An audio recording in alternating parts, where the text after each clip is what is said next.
Yeah, I'm wearing a different outfit today. Hello and welcome back to Jenna Gets Creative.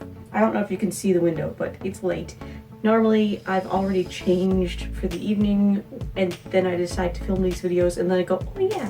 So that's why the outfit you're used to seeing actually lives here in this office, and I just happen to still be dressed today, so that's why you're seeing a different outfit. Today I'm going to be talking about alternative books and alternative authors to Harry Potter and J.K. Rowling and why it matters. First, I'm going to give you a little reminder about the giveaways I have coming up. Then I'm going to go into the tough part, the discussion on Rowling, which I normally don't do on this channel anymore, but we're coming up on the anniversary of why we need to talk about it. And then I will close out with book recommendations. If you feel like you don't need to hear the Rowling stuff anymore, I will put a timestamp up on screen when I'm done talking about the giveaways so you can skip straight to the books. I hope that you will stay and listen to the discussion and maybe join in the discussion in the comments down below. So first off, giveaways coming up. I have two giveaways coming up. They're both working towards basically the same goal. The first one is the Let's Get Jenna Monetized giveaway. That one will open once this channel is eligible to be monetized. I still need the watch hours, and that means I need an increase in my audience. So once this channel becomes eligible for monetization, I will open a giveaway that will include a small original artwork and winner's choice. Winner's choice of the art supplies I have been collecting to give away, the duplicate fantasy genre books on my shelf, or a custom book depository order. The second giveaway, helping towards the same goal, is the Let's Get Jenna to 2K giveaway. That one will be for winner's choice of an Amazon gift card or a book depository order. Alright, so serious talk here. J.K. Rowling, Harry Potter. This is the last Rowling purchase I ever made. I have some of our childhood copies of Harry Potter, and my sister has some, and I had to replace the Chamber of Secrets because I guess she got our copy and I didn't have one. So I got the Ravenclaw edition last year, weeks before the essay. And I can't even be proud of this and show it off because it feels wrong. My Harry Potter books hide behind these books. You can't see them in frame. Rowling has been problematic for years, and I will outline some examples.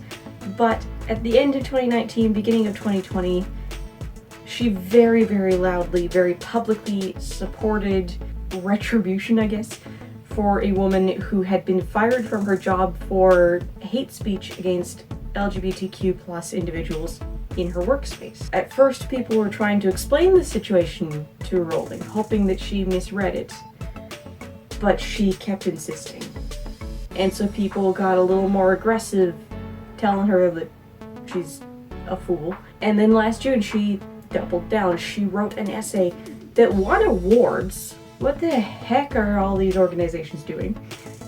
That explained all of her views that mark her very clearly as a trans exclusionary radical feminist, a TERF. If you've heard that term and you don't understand what it means, that's what it means. TERFs will tell you that that is a slur and it's just bullying against them, but it's not. It's just identifying their flavor of feminism, and it's a toxic flavor of feminism. I'm not going to dive too much into what was in that essay and what it means. I will refer you to, there's a plethora of trans YouTubers who responded to that. To the one I'm going to refer you to specifically, the one I'm going to try to remember to link, and it is linked definitely in the companion blog post to this. I've already written the blog post. Jessie Gender.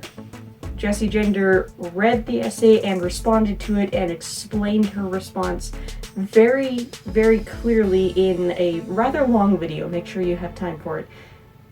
But it is definitely the hardest hitting one I've seen, so I'll link to that. Plenty of others have done it, including Jamie Dodger, who's also great. Definitely check Jamie out. Rowling is the type of radical feminist who wants to exclude and ignore and fight back against trans rights and trans individuals. And in Rowling's case, it's particularly icky feeling because the whole time that Rowling is defending her anti-trans views, she's going, but I have trans friends and I support them and I want them to be safe. She's going, but I have trans friends and I support them and I want them to be safe and I want them to be happy and they can do what they're gonna do. They're not hurting me. It's fine. But then she's saying all these completely opposite things. It sounds to me and to a lot of the world the same as people who go, I can't be racist, I have black friends. You know what? So do I. Do you know when I actually talk about the racial backgrounds and heritages and skin tones of my friends? When somebody else in this very white town says, hey, off chance, do you know somebody who knows how to style C4 hair? And I go, my best friend has C4 hair, let me put you in contact. That's when you mention I have a black friend. You prove you're not racist by being anti-racist, not by having a token black friend. Rowling is doing the same thing with trans people and trans rights. Rowling is of the opinion that trans women, people who were assigned male at birth, but who do not take a binary male gender identity, she's of the opinion that these people always have been, always will be, actually men, and that these people should not have access to women's spaces and should not be included in discussions on women's rights. Basically, does not acknowledge that trans women are women, and goes further than that to say that she thinks that women aren't safe sharing spaces with trans women. She thinks that cis women are not safe around trans women. And she won't say cis women, she'll say natal women. People, cis is not a slur either, and it's not invented to go with trans. Cis and trans are Latin terms, they are prefixes, they indicate whether or not the thing aligns with the meaning of the thing you're putting it on. Cisgender, gender aligned with sex assigned at birth, gender assigned at birth. Transgender, not aligned. Have you heard of trans fats? I'm sure you have in nutrition. That's talking about the molecular structure of the fat cell. There are cis fats and trans fats. And that's just talking about, like, if you model it as the carbon chains, is it a symmetrical shape or not a symmetrical shape? Cis, symmetrical shape. Trans, not symmetrical shape. That's all it means, aligned or not aligned with the thing that you are attaching cis or trans to. On the flip side, Rowling thinks that trans men should have women's rights because they are women in her mind, and she also is mad at trans men because these are women who have escaped the plight of women in a patriarchal society by becoming part of the patriarchy. You don't have to be trans yourself or like it or want to see it flaunted to acknowledge that people deserve equal rights regardless of their gender identity and regardless of who they're sexually attracted to. Except for pedophiles. Obviously, we need to deal with pedophiles. Gay people aren't hurting anybody. Trans people aren't hurting anybody. People aren't becoming trans so that they can be sexual predators. And nobody is surgically altering teenagers. Do you know how long you have to be on a list to have trans surgeries? Or to get hormones? Like, it's not just it's not something that happens on a whim.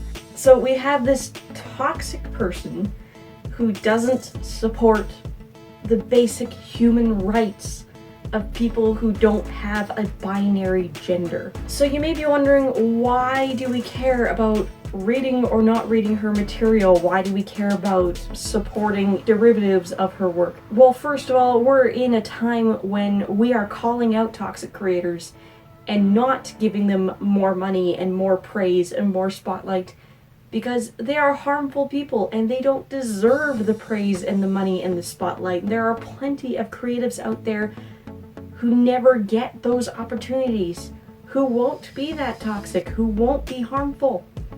And it's time to shine the spotlight on those people and stop paying the toxic people, the predators, the abusive people.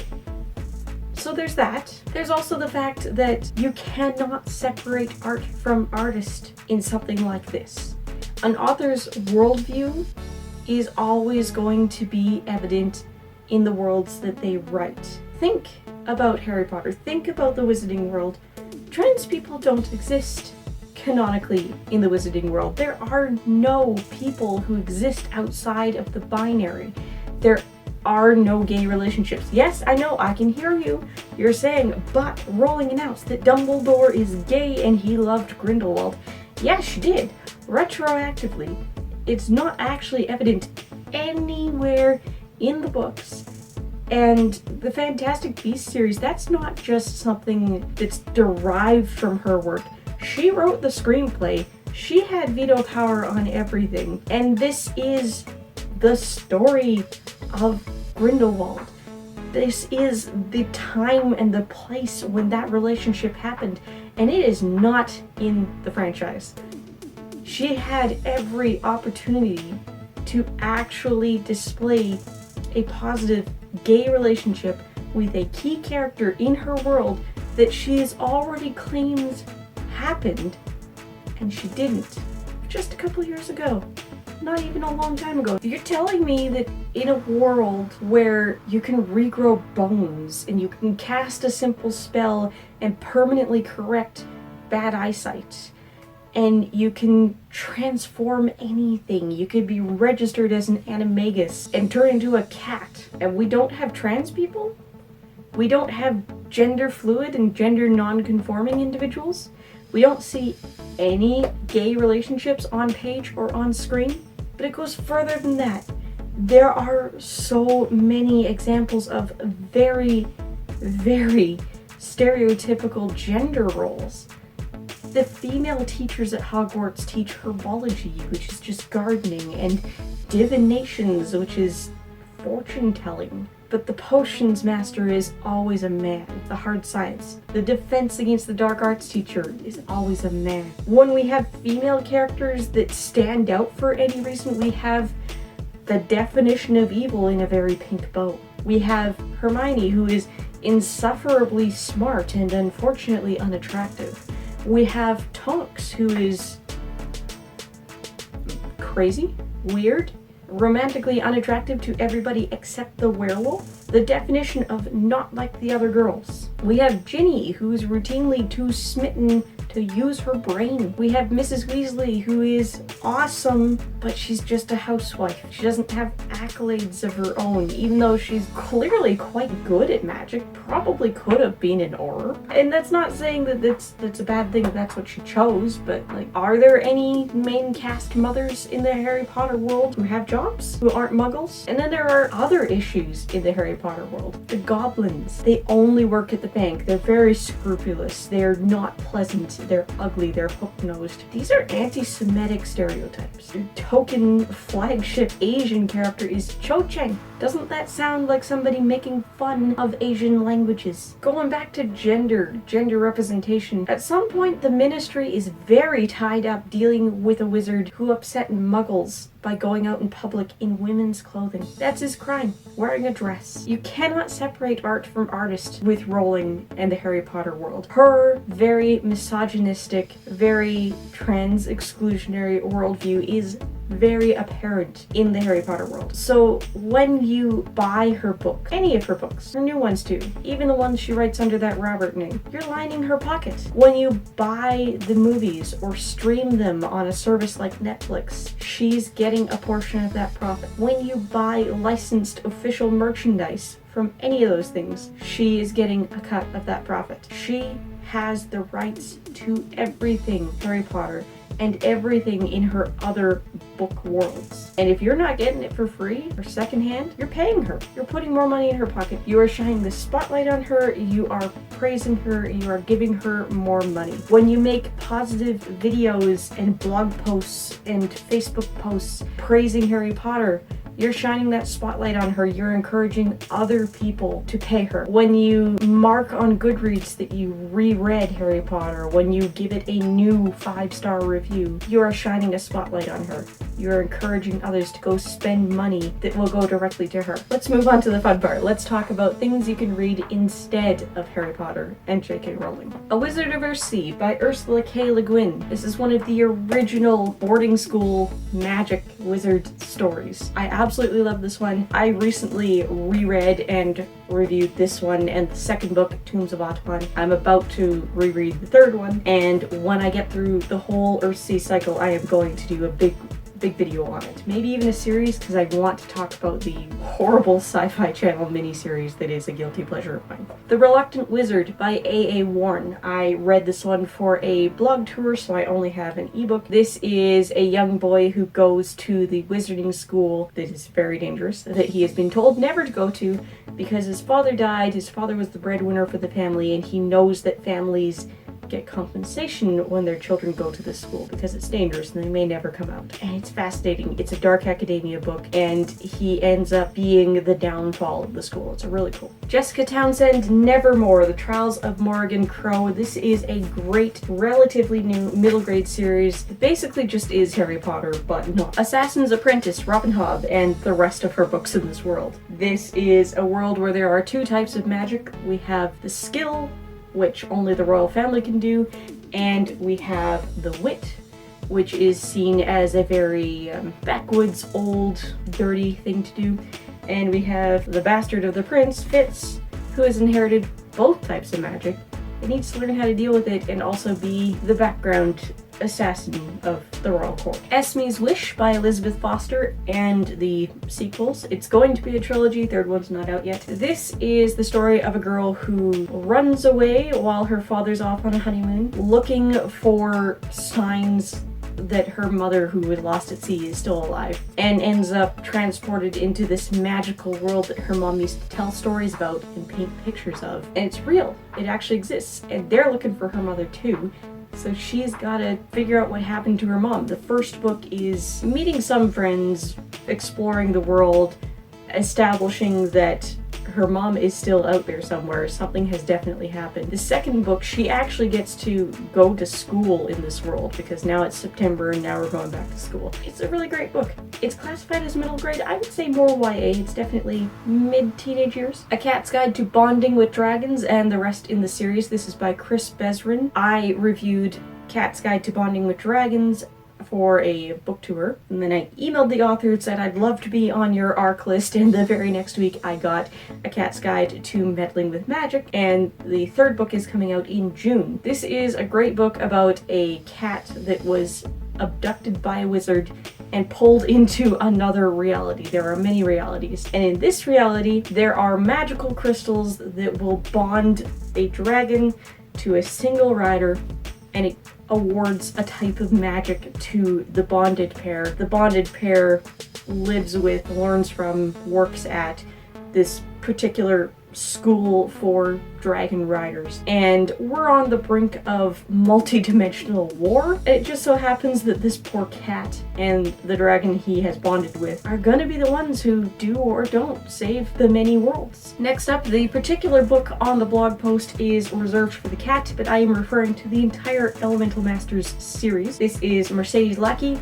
This is her series where people are born with magical talent in one of the Aristotle elements. They're all historical fictions. They're all set in Europe. Most of them have a hint of a fairy tale structure, and they always involve experienced mages and masters happening upon and coaching through somebody who's just coming into their magic. This one's my favorite. It's a ballet themed one, but there are others that are more boarding school type, like A Wizard of London. The Golden Compass by Philip Pullman. I don't remember much about this one. I started reading it in 5th grade for a class project, and then some parents complained because it was anti anti-Christian, and we never finished it. But this one comes up on every single list for alternatives to Harry Potter, so definitely check it out.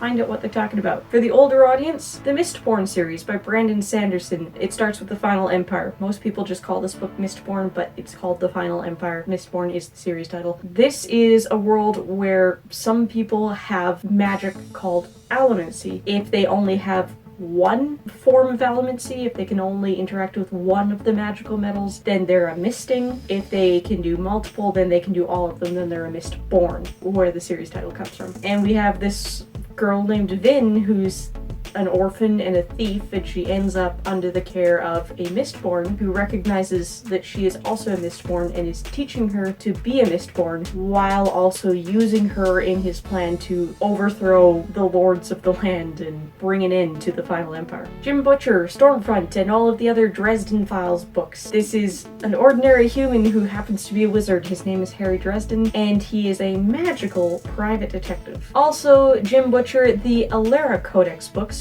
Starts off with Furies of Calderon. This is an interesting society where there are elemental magic creatures called Furies, and some people are born with the ability to communicate with them and use their magic. Legendborn by Tracy Dion. This is another dual magic system type story. We have Bree. She is going to an early college program at, I believe they're in one of the Carolinas. There's this very white club on campus who are the Knights of the Round Table type people, and they have this Arthurian inherited magic, but she also has Black Girl magic. The root comes from honoring your ancestors. This is one of my absolute favorite books released last year. I've gushed about it so many times, but absolutely, we have a teenager in school, boarding school situation, magic situation, saving the world. What more can you want? By JL. I did recently release a full review of this one, so go check that out. We have a young woman who finds out that she's actually half other species of human who have a natural born magic. She's pulled into their world to protect her, but when she's there, she finds out that the people who seem to be the natives of the area have actually stolen magic from the true natives of the area, which are her actual people, and she's on a mission to make it right. Next on my list is Marked, the first book of the House of Night series, but I am talking about the entire House of Night. This is written by mother-daughter team PC and Kristen Cast, and this is a world where if you are destined to be a vampire, you will go through an unexpected, very sudden change when you turn 13, roughly around your birthday. And at that point, you have to go live with the other vampires who can take care of you and teach you how it's done, or you're gonna die. So the House of Night is a boarding school for vampires. The Name of the Wind by Patrick Rothfuss, The Kingkiller Chronicles. This is a world where there are lots of different types of magic, lots of different types of lore. It is very old high fantasy. He's a Tolkien contemporary, but we do have a magical university with a very talented, very troubled orphan young man. If you're an older reader or a more advanced younger reader and you're looking for something older and alternative to Harry Potter, you definitely need to make sure you are reading The Kingkiller Chronicles. Not sure where I put my paperback of the first one, so I'll hold up Mirror Sight, but I am talking about the Green Rider books by Kristen Britain. This is a fantasy kingdom where the messengers for the royalty and for society, they're pair bonded with magical horses, and each one of them has a magical gift. They're all different. Our main rider is Kerrigan, and she can become invisible. Last on today's absolutely not exhaustive list, A Monster's Coming of Age story, the first in the Ouroboros cycle by G.D. Faulkson. This is Babette, also known as Verena, and when her fiance is murdered, she accepts an invitation to become a vampire. So in the first book, she's grieving the loss of her fiance and going off and becoming a vampire and discovering some pretty horrifying things about her own family lineage. In the second book, she's in London running a nighttime clinic for the crawlers of the night against her family's wishes, and then ends up going off to this other more remote part of England to solve a mystery and find out more horrifying things about her family backstory. I love these books for the very fresh imagining of how vampires work, but also like supernatural abilities are very, very unique, very well imagined here, but also remind me a lot of role-playing, of World of Darkness type stuff. I also just absolutely love her fiance. He continues to be a character even though he's dead. He's a ghost, only she can hear him. It is his afterlife's goal to make her laugh at inappropriate times so that she has to cover for herself in front of people who don't know that she's talking to her dead fiance. Alright, so in the comments down below, tell me which ones did I miss? I know there are lots more. If you're looking for more to watch, I've got some suggestions up on the left side of the screen now. Don't forget to like, comment, maybe even subscribe, and if you like living life creatively, whatever that means to you, I'd love to have you along for the ride. Bye guys!